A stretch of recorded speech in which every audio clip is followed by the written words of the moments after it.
Okay, I thought I'd do a refresher course. I've already gotten some emails on it and stuff. You ready to run and guns? Time for blast off. Let's go.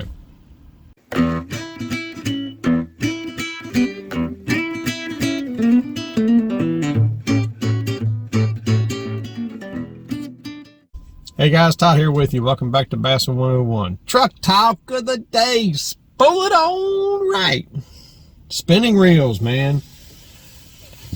Yeah, I've already gotten. I had one guy teasing me, telling me that he says, "Man, ain't no right way to put a spinning reel. No matter what I do, it comes off and blows off the end of my spool."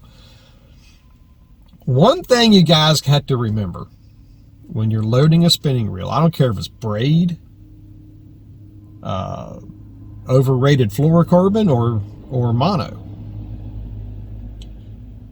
but don't overfill that spool. Keep that sucker about an 1/8 inch from the edge of that spool.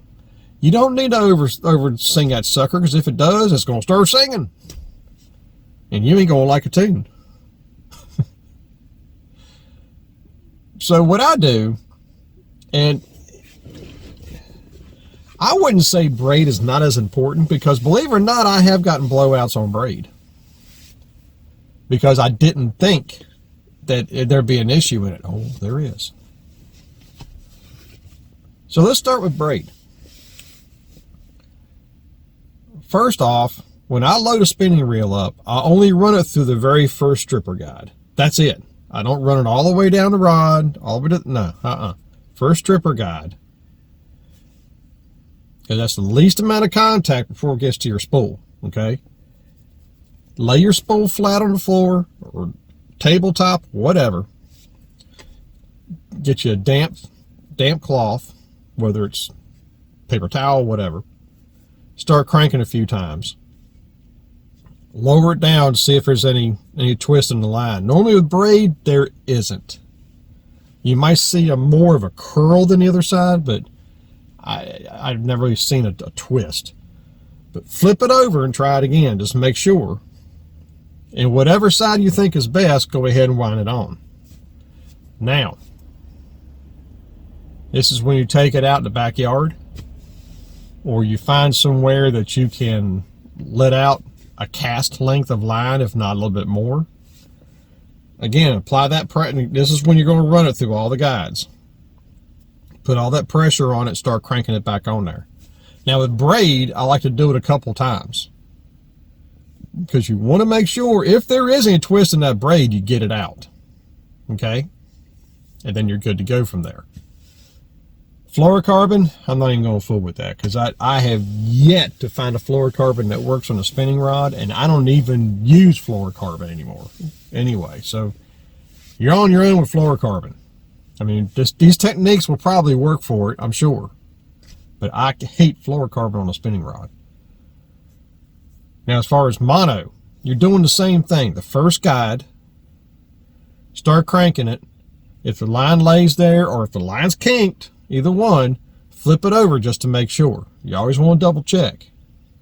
And don't crank it more than 3 or 4 times. Stop right there. You're not trying to fill the spool.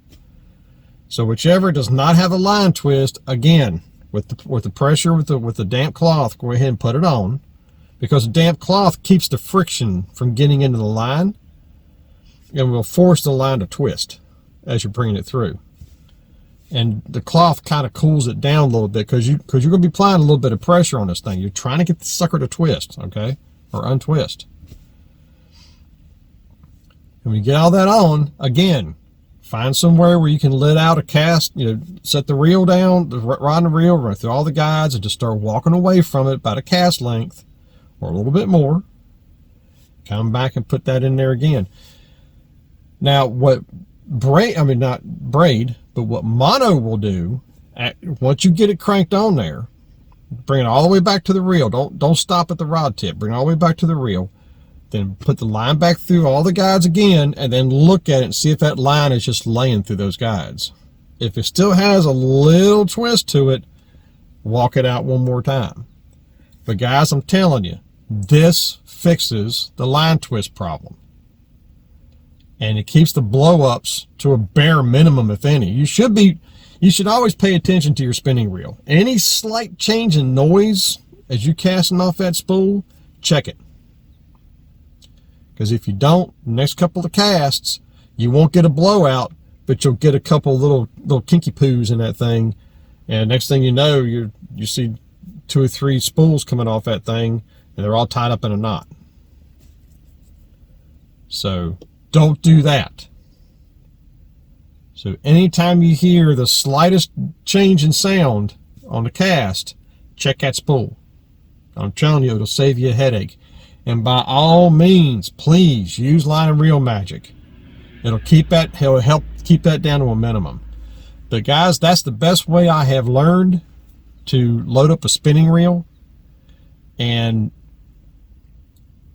I've been doing it now for several years and haven't had a problem with it. I haven't had the blowouts. I haven't had any of those issues. Just once in a while, you'll hear the change in that sound. It's because of your fishing. It's not because of when you loaded it. So every once in a while, you might want to let some line out. Troll around a little bit if you haven't noticed any line twist. Or every once in a while, let your lure dangle down to the water. Just let it unspin. That saves you a whole lot too. Trust me. So that's all I got, guys. I hope this helps you out. A little refresher course to remind you. And there is a way to put line on a spinning reel. It's just that there's more to it than just the flipperty-floppity of the spool, okay? You're going to have to manually walk it out and reel it back in. But I'm telling you, once you do, you'll love throwing a spinning reel again. Trust me. Anyway, so until next time, remember, new techniques are trendy, but bass never change. May the Father bless you and keep in Yeshua's name, and fish on.